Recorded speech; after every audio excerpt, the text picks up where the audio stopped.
ओम नमः शिवाय, हर हर महादेव, जय महाकाल। आप सबको पता है सावन का बहुत ही प्यारा महीना चल रहा है। मेरे देव आदिदेव महादेव जी की कृपा सदैव आप पर यूं ही बनी रहे। आपकी सारी मनोकामनाएं इस सावन के महीने में जरूर पूरी हो, यही मैं महादेव जी से प्रार्थना करता हूं। देखिए, कल है 28 जुलाई, जो कि है श्रावण अधिक मास की 10वीं तिथि, ठीक है ना। और जो अगली 10वीं तिथि पड़ेगी वो कब पड़ेगी? 11 अगस्त को पड़ने वाली है। तो जब भी कभी कोई श्रावण मास की 10वीं तिथि आ जाए ना, तो इस वाले उपाय को करने से मत चूकिएगा। आपकी धन की समस्या, कर्ज की समस्या, बीमारी की, मनोकामना, हर एक समस्या आपकी पूरी होगी। मात्र सावन की 10वीं तिथि के दिन इस वाले उपाय को किया जाता है। शमी के कुछ पत्ते लेने हैं और आपके पास में सब कुछ होगा। जो आप मांगोगे वो सब कुछ मिलेगा। आपके सारे कष्ट जीवन के इस सावन में दूर जरूर होंगे। पूज्य गुरु जी की कथा से सुनकर के और समझ करके पूरे उपाय को बड़े ही विस्तार से बताऊंगा। परंतु उससे पहले आप सबसे एक छोटी सी गुजारिश करूंगा कि जो लोग पहली बार आए हैं, चैनल को सब्सक्राइब जरूर करना और वीडियो को लाइक करके महादेव जी का कोई सा भी प्यारा नाम कमेंट बॉक्स में लिखना मत भूलिएगा, ठीक है ना। इस पूरे वीडियो के अंदर मैं आपको 3 महा उपाय ऐसे बताने वाला हूं जो कि आपकी सारी समस्याओं को खत्म जरूर करेंगे। धन, कर्ज की समस्या, बीमारी और आपकी मनोकामना की पूर्ति, ठीक है ना। सबसे पहले बात कर लेते हैं पहले वाले उपाय की तरफ। ध्यान से सुनना, समझने की कोशिश करना। पहला वाला जो उपाय है, किन लोगों को करना है, सबसे पहले उसके बारे में बात कर लेते हैं, ठीक है ना। ये जो पहला वाला उपाय है, ये करना है उन लोगों को जो कि बीमारी से बहुत ज्यादा परेशान है। अगर आपके घर में कोई व्यक्ति है जो बहुत ज्यादा बीमार है, दवा असर नहीं कर रही है, डॉक्टर के पीछे पड़े हुए हैं, डॉक्टर के चक्कर पे चक्कर लग रहे हैं, पैसा खर्च हो रहा है, लेकिन उनकी बीमारी में कुछ भी इजाफा नहीं हो रहा है, पहली काम तो ये। और दूसरा, अगर आप चाहते हो कि आपके परिवार में कभी किसी को कोई बीमारी प्रवेश ना करे, तब भी आपको ये वाला उपाय करना है, ठीक है ना। ध्यान से सुनना, समझने की कोशिश करना। दोनों का करने का एक तरीका अलग है, वो मैं आपको बता दूंगा, ठीक है, जैसा गुरुदेव ने अपनी कथा में बताया। सबसे पहले आपको करना क्या होगा, ये वाला जो उपाय है ना, मात्र आपको सावन के महीने की 10वीं तिथि को ही करना है, जो 28 जुलाई और साथ ही साथ 11 अगस्त को पड़ने वाली है ना। तो आप डेट को नोट कर लीजिएगा, आपको उस दिन इस वाले उपाय को जरूर करना है। सबसे पहले आपको लेना होगा मात्र 1 लोटा तांबे का, जिसके अंदर भर लेना आपको अपने घर का शुद्ध जल, ठीक है, पहला काम हो गया। इसके बाद में आपको चाहिए होंगे शमी पत्र, ठीक है ना। अब भैया शमी के पत्ते कितने लेने हैं, ये ध्यान रखना। शमी के पत्ते इस वाले उपाय में लेने हैं आपको 11। कितने पत्ते लेने हैं? 11 पत्ते। अब काफी सारे लोग क्या करते हैं ना, इस वाले एक शमी पत्र को ले लेते हैं। ये एक शमी का पत्ता नहीं है, ये जो पूरा लेते हो ना, ये एक शमी का पत्ता है। आपको इस तरीके से शमी के 11 पत्ते चाहिए, ठीक है।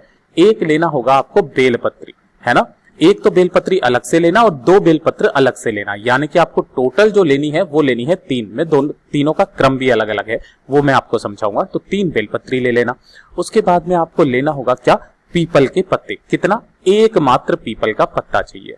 तो 1 पीपल का पत्ता हो गया, 3 बेलपत्र हो गए और 11 शमी पत्र हो गए, ठीक है ना। अब ध्यान से सुनना, ये जो आपने 1 लोटा शुद्ध जल लिया है ना, इसके अंदर आपको क्या क्या डालना है? एक तो डालना है पीपल का पत्ता, है ना, पीपल का पत्ता एक इसके अंदर डालना, और साथ ही साथ जो बेलपत्र आपने 3 लिए हैं ना, वो तीनों बेलपत्र इसके अंदर डालना, ठीक है ना। लेकिन शमी पत्र इसके अंदर नहीं डालना है, मैं यहां लिख देता हूं, शमी के पत्ते जो है वो इसमें नहीं डालने हैं, ठीक है। अब इन सब चीजों को लेकर के पहुंच जाना कहां पर? महादेव जी के मंदिर शिवलिंग के पास में। सबसे पहले आपको करना क्या होगा कि जो आपने एक लोटा लिया है जिसके अंदर आपने पीपल का पत्ता और बेलपत्र डाला है ना, उसे रखना आपके बाएं हाथ में, और दाहिने हाथ में पकड़ना पूरे के पूरे 11 के 11 क्या? शमी के पत्ते, ठीक है ना। उस कलश से छुआ करके क्या करना है? उस कलश से जिसके अंदर आपने सब कुछ डाला है, उस कलश से आपको अपने हाथ से उस शमी पत्र को छुआना है और श्रम्भेश्वर महादेव जी के नाम से, किनके नाम से? श्रम्भेश्वर महादेव जी के नाम से यहां पर शिवलिंग पर आपको ठीक ऊपर समर्पित करना है, और कहीं पर भी समर्पित मत करना। इस वाले उपाय में सारे के सारे शमी पत्र, जो 11 शमी पत्र हैं, शिवलिंग पर आपको समर्पित कर देना है, ठीक है। अब जो आपने ये वाला जो लोटा लिया है ना, इस लोटे को आपको समर्पित यहां नहीं करना है। इस लोटे को आपको शिवलिंग के किसी भी हिस्से से टच करवाना है। उस व्यक्ति का नाम और गोत्र बोलना है, जो व्यक्ति आपके घर में बहुत ज्यादा बीमार रहता है, या आपका बच्चा है, या फिर आपके पति हैं, आपके पिताजी हैं, जो भी हैं, माता बहन जो भी है ना, उनका नाम और गोत्र बोल करके यहाँ पे टच करवाना, और इस कलश को वापस अपने घर पर ले जाना, ठीक है ना। अपने घर पर ले जाने के बाद में इस कलश को उस बीमार व्यक्ति जहां पर भी वो सोता है ना, उस वाले व्यक्ति के कमरे में आपको इसे रख देना है, ठीक है ना। कितनी देर तक रखना है? एक रात तक इसे रखे रहने देना है। जैसे अगर आप इस वाले उपाय को प्रदोष काल में करेंगे ना, तो शाम को जाकर के और अपने उस वाले व्यक्ति के कमरे में रख देना, ठीक है ना। जब दूसरा दिन आए तो दूसरे दिन के बाद में आपको क्या करना होगा, इस वाले लोटे में से जो पत्ते पड़े हुए हैं, इसके अंदर रखे हुए हैं पीपल का और बेल पत्र का, उन्हें निकाल करके और आप किसी भी वृक्ष के नीचे डाल देना। और जो जल बचा है ना, इस जल को आपको उस व्यक्ति को दिन में 3 बार थोड़ा थोड़ा पिला देना है, ठीक है ना। दिन में थोड़ा थोड़ा 3 बार पिला देना। जो व्यक्ति सावन की दशमी तिथि को इस वाले उपाय को कर लेता है ना, उस वाले व्यक्ति की सारी बीमारियां खत्म जरूर होती है, ठीक है ना। परिवार का कोई और सदस्य भी उनका नाम और गोत्र बोल करके कर सकता है। ये तो हो गया उनकी बीमारी के लिए। लेकिन अगर आप चाहते हो कि आपके कभी कोई बीमारी प्रवेश ना करे, तब आपको दशमी तिथि के दिन ये वाला उपाय करना कि जब आप इसको लेकर के आए तो आपको इस वाले लोटे को अपने घर के मंदिर में रख देना और मंदिर में एक रात रखे रहने के बाद में जो जल है, उस जल को आपको पूरे परिवार को थोड़ा थोड़ा सा आचमन करा देना है। बस इतना सा आपको उपाय करना है, आपके परिवार में कभी कोई बड़ी बीमारी प्रवेश नहीं करेगी।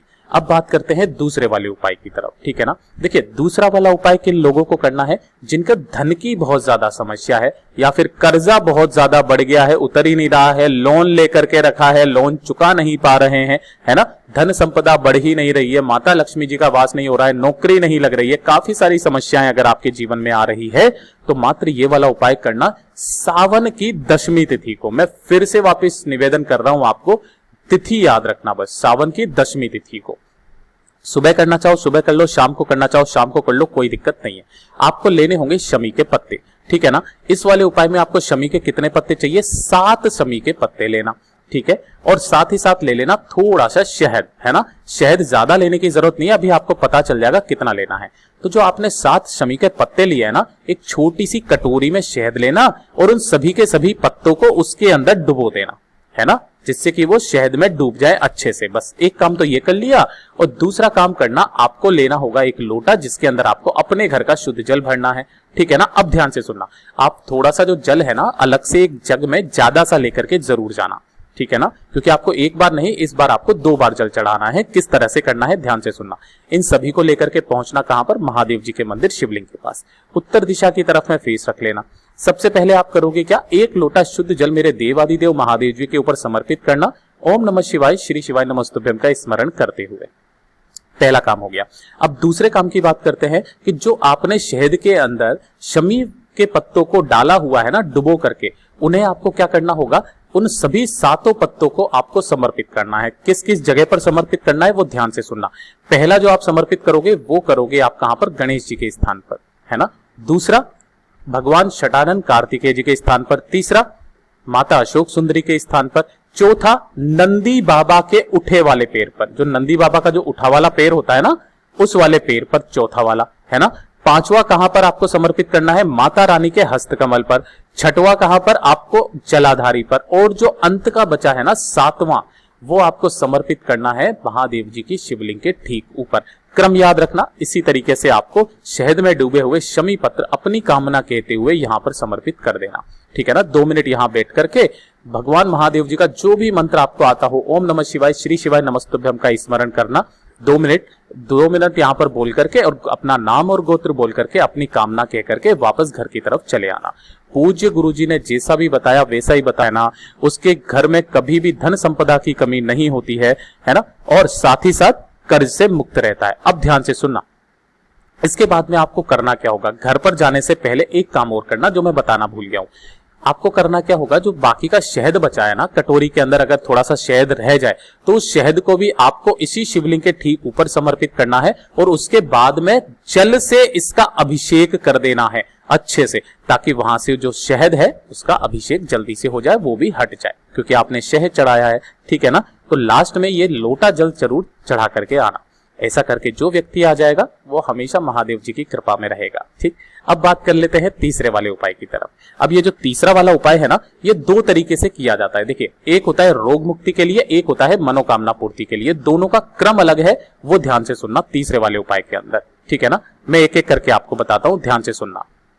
जैसे ही तीसरे वाले उपाय की तरफ जाएं तो पहले नंबर पर अब काम आता है, वो आता है आपकी मनोकामना पूर्ति के लिए, ठीक है। और दूसरा आता है रोग मुक्ति के लिए। दोनों का एक खास नियम है, अलग अलग तरीका है, ठीक है ना।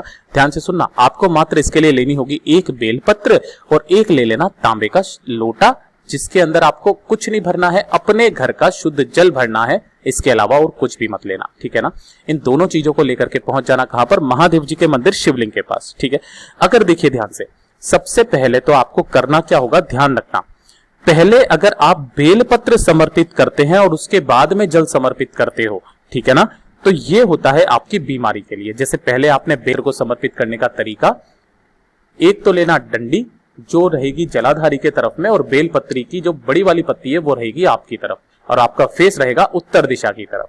अगर आपने पहले बेलपत्री समर्पित किया, उसके बाद में एक लोटा शुद्ध जल इसी के ऊपर ओम नमः शिवाय मंत्र का स्मरण करते हुए, आप अपनी कामना कहते हुए यहां समर्पित करते हैं, कब, सावन की दशमी तिथि को, तो ये होता है आपकी बीमारी के लिए, ठीक है ना।